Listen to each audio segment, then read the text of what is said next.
Thank you. I have to give a special shout out to CTU, Chicago. School teachers are the most important people in our society. You mold the future.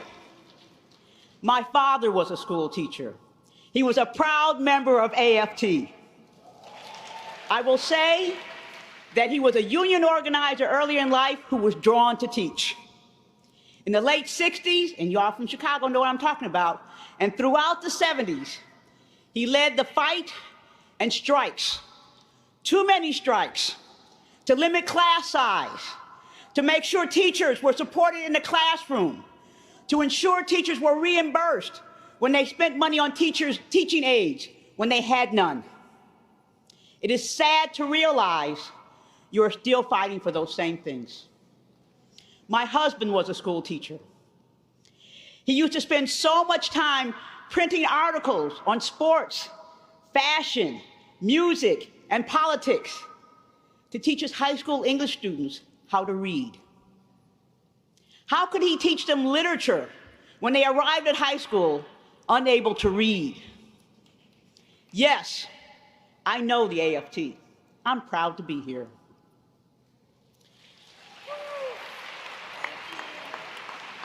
I am here to tell you we're in trouble. We're in trouble. But you knew that before you went to bed last night. You know we have a Supreme Court that doesn't respect a woman's right to make medical decisions she might make in consultation with her physician. We're in trouble.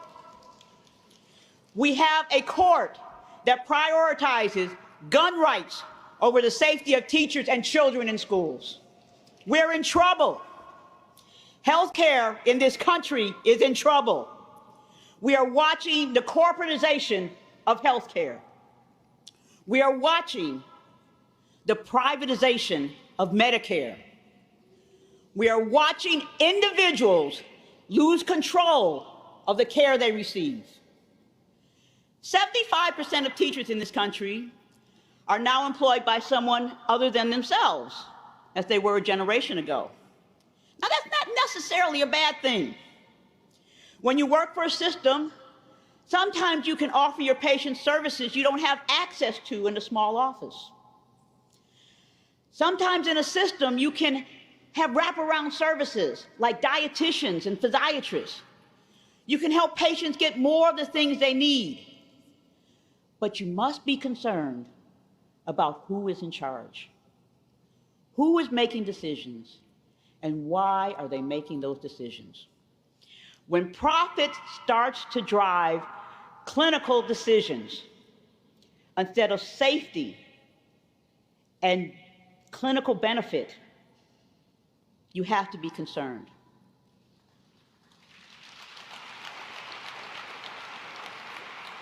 The Trump administration started a program called DCE, Direct Contracting Entities, which allowed companies to insert middlemen between patients and the care they receive.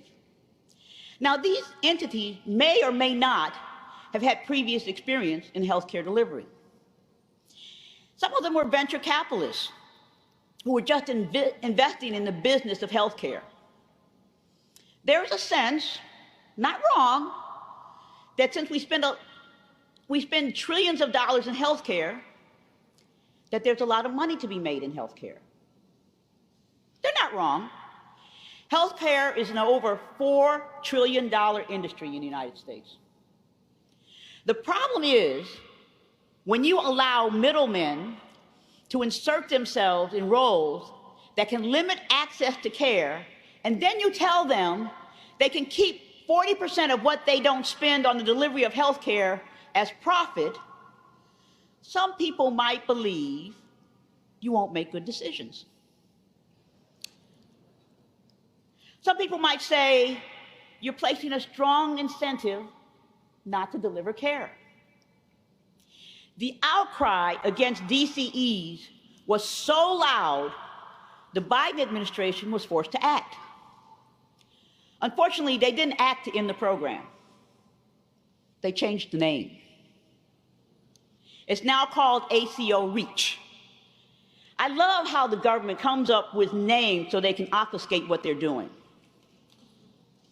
ACO REACH stands for Accountable Care Organization Realizing Equity, Access, and Community Health. It's supposed to encourage healthcare providers to coordinate care to improve the care offered to people with Medicare. The problem is, people who have enrolled in traditional Medicare can be placed in this program without their consent or realizing it's happened.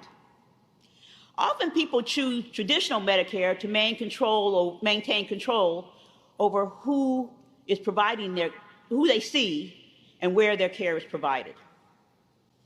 Now, if they happen to live in an area that's been targeted for the program, or they're seeing a primary care provider who's employed by an entity that enrolls in ACO REACH, the patients are unknowingly placed in the program. What we can tell about the program with its new name is it gives more lip service to equity. It requires more reporting on efforts to adhere to health equity.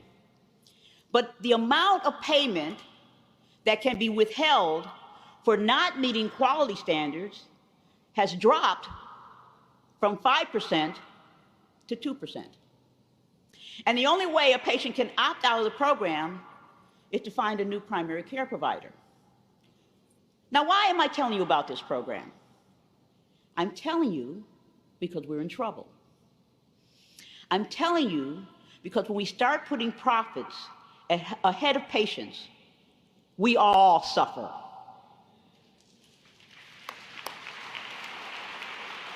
When government starts to support corporate greed over personal freedom, we all suffer. I'm telling you because we have to begin to look at the big picture.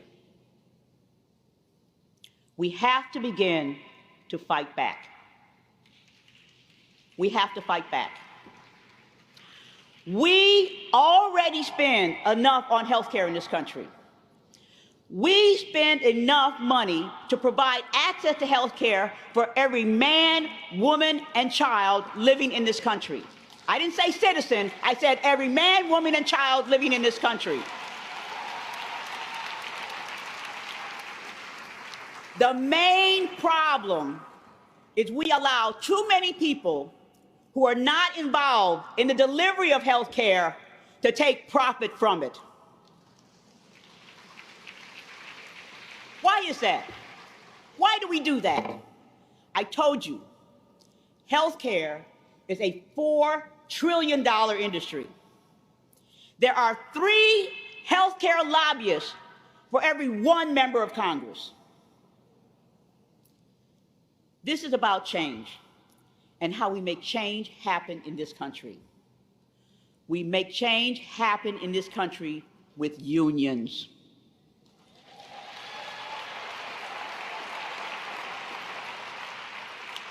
Strong, powerful unions make change in this country and around the world. The United States is the only industrialized country in the world that does not guarantee access to health care. The only one. I told you, we already spend enough on health care to guarantee access to everyone who lives here. We already spend enough. We already spend enough, and yet medical illness or medical debt is the #1 cause of bankruptcy. Why? How can that be? We let too many people who are not involved in the delivery of health care take profit from it.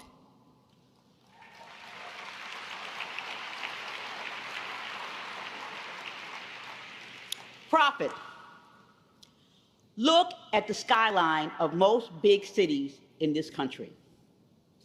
If you don't see a big insurance company or big pharma lining the skyline, I'll eat the paper this speech is written on.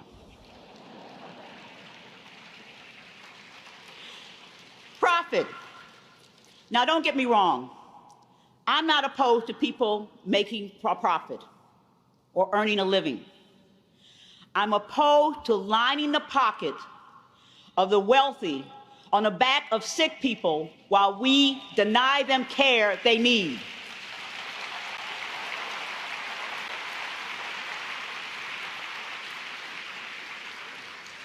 There's a better way. Single-payer national health insurance is the answer. And improved Medicare for all.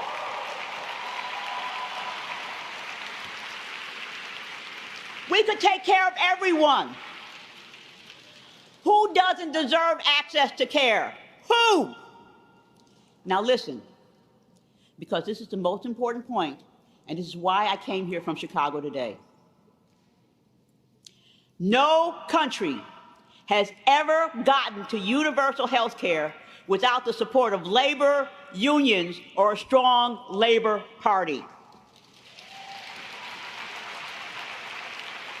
Labor. Labor is the key.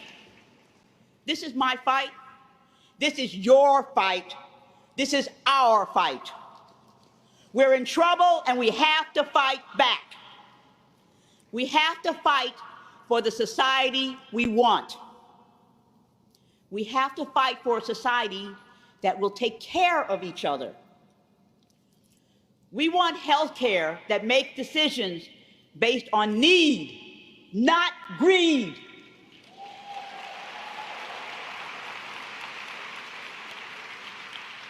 We want a system that takes everybody in and leaves nobody out. Is that so hard? Can you say it with me? Everybody in, nobody out. Everybody in, nobody out. One more time. Everybody in, nobody out. Thank you.